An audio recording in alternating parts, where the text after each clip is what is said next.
If you remember, I have a neighbor named Laura. She is the administrator of John Peter Smith Hospital. And she told me about how hard her employees were working. And so I asked my friend Larry Gatlin of the Gatlin Brothers if he would do a tribute, a message to him. And he did. And they seemed to really appreciate it. Fast forward 3 or 4 months, I saw Laura again. I asked her how things were at the hospital. She said, worse. She said, we're doubling up in some of the rooms. Some of our nurses that are working the COVID ward don't even get to go home. They're staying in a motel. They don't get to see their family. I thought, oh my gosh. So I go to the Lover's Lane Methodist Church in Dallas. John Peter Smith Hospital's in Fort Worth. I don't think they even knew one. Probably didn't even know one. I was walking into church one day. We're doing church online, but we had these beautiful poinsettias. And I asked our facility manager, Rusty, if I could have them to give to Laura, to give to employees. He said, sure. So I mentioned to Laura. She was very grateful. She sent a van over from Fort Worth. It was a Saturday morning. It was raining. We filled that van up with poinsettias. The van left, and Laura turned to me and she said, I want to go inside your church and thank somebody. So on Saturday, I said, Laura, we're not even half staffed. We might be 1/10 staffed. She said, I want to thank somebody. So she did. And there was 2 ladies here, Pam and Kristen, and at that time our facility manager, the guy that runs the church, Rusty, came walking by, and I said, Laura, explain to these people what's going on at your hospital. She did, and it got very quiet. I think it was Kristen that said, you know, we read about these things in the paper, we hear about them, but till you hear the story of somebody that's on ground zero, it really brings it home.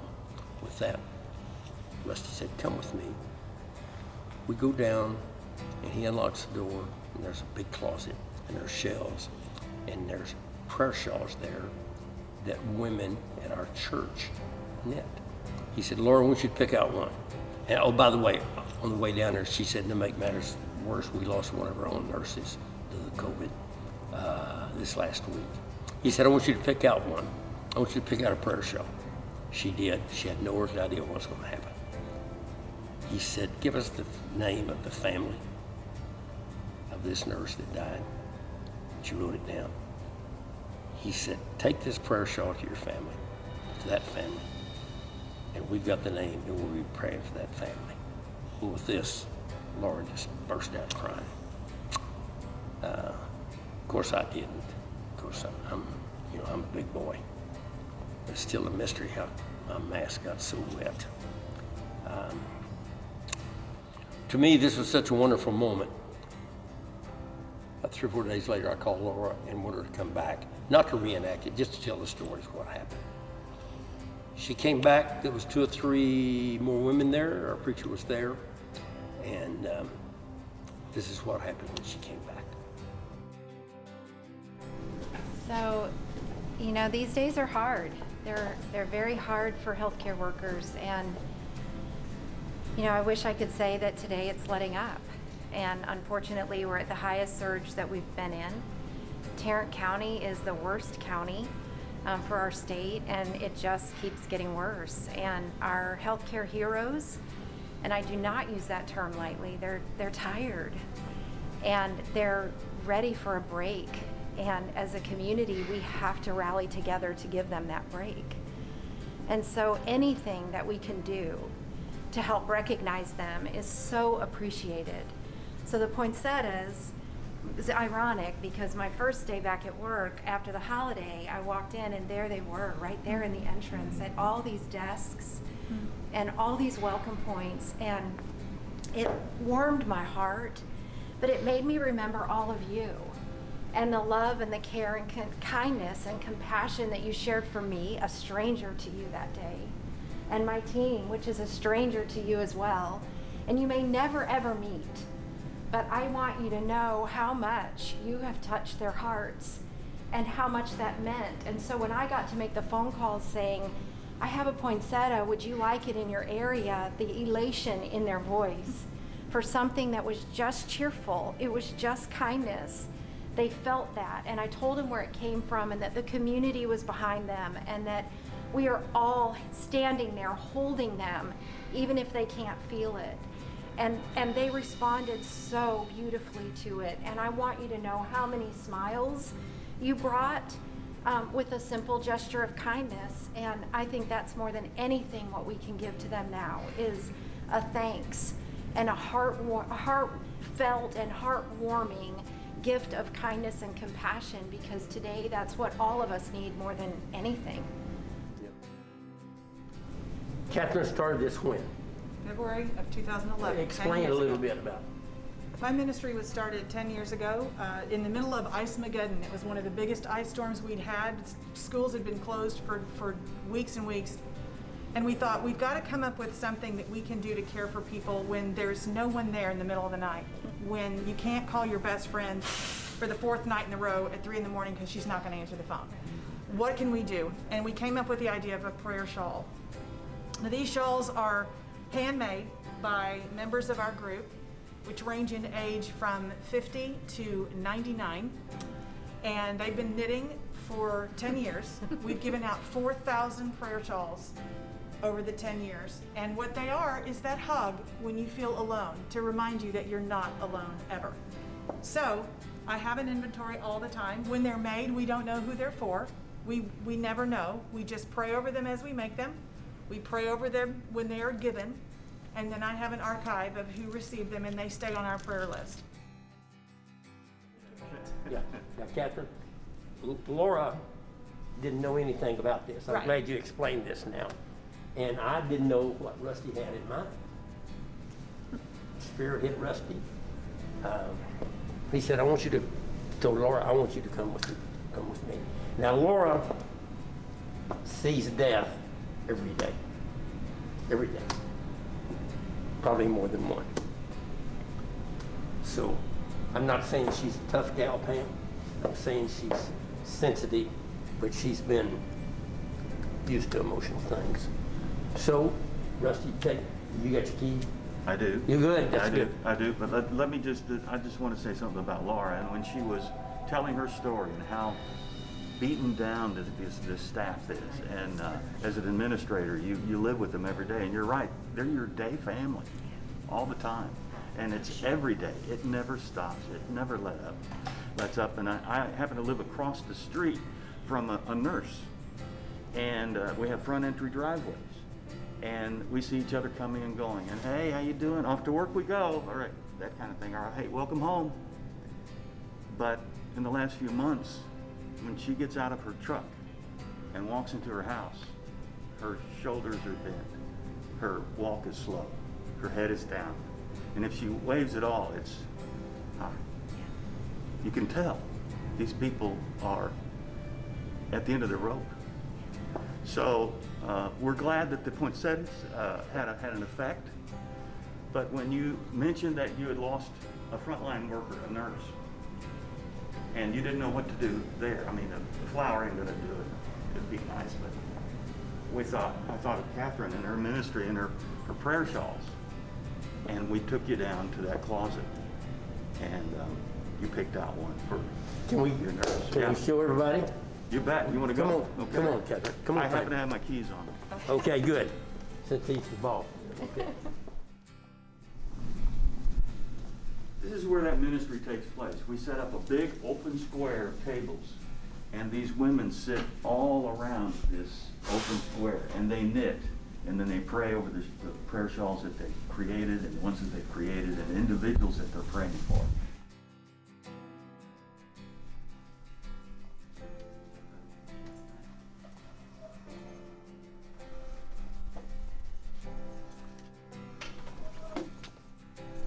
So these are the prayer shawls that we have in our inventory right this minute. That's a prayer shawl. And it's a hug when you really, really need a hug. And so this is how the ministry works. And this is how we keep it on the prayer list here at the church. We keep it in our archives so that we know who receives it, and we keep praying for them. Even after the crisis has passed, we keep doing that. And so we love, and they're free for anyone who comes to get them. They're made by people giving their time, and because sometimes there are things that are just so awful. We have no other way to respond. This is a response when you can do nothing else but take what you do have, take what you can do, and make a difference. I think it's really amazing because what I hear you saying is just these small acts of kindness can have just these broad range impacts where you've sent these all over the world, and what you can't feel on camera is the energy that's in this room. And then something happened that Laura didn't expect, that to me was even more moving. Would you pick yourself now? Yep. Go pray. I got lots of colors. Go ahead. Pick your favorite color. I have never experienced the love and the respect and the compassion that was in that room. You get a real hug too. I haven't had one in a long time. I know. Oh, we have the mask. The mask work, right? So find a color you like, and we'll set it up for you. So is this the one that you just had on? Uh-huh. Okay, I'm gonna take this one. Okay. Since I know, you now. Yep. Now you know this one. Now there's a story, right? And I actually made this one. Oh my gosh, So, thank you. all right.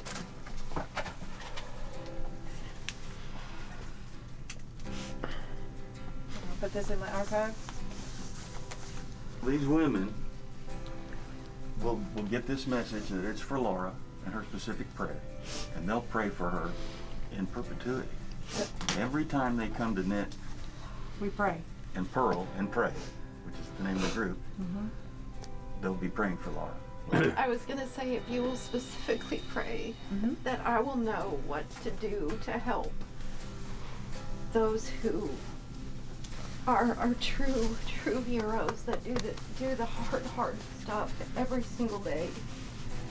And all I want to do is be able to support them in a way that when this is over and when we can, move past just an everyday of tragedy, they're okay.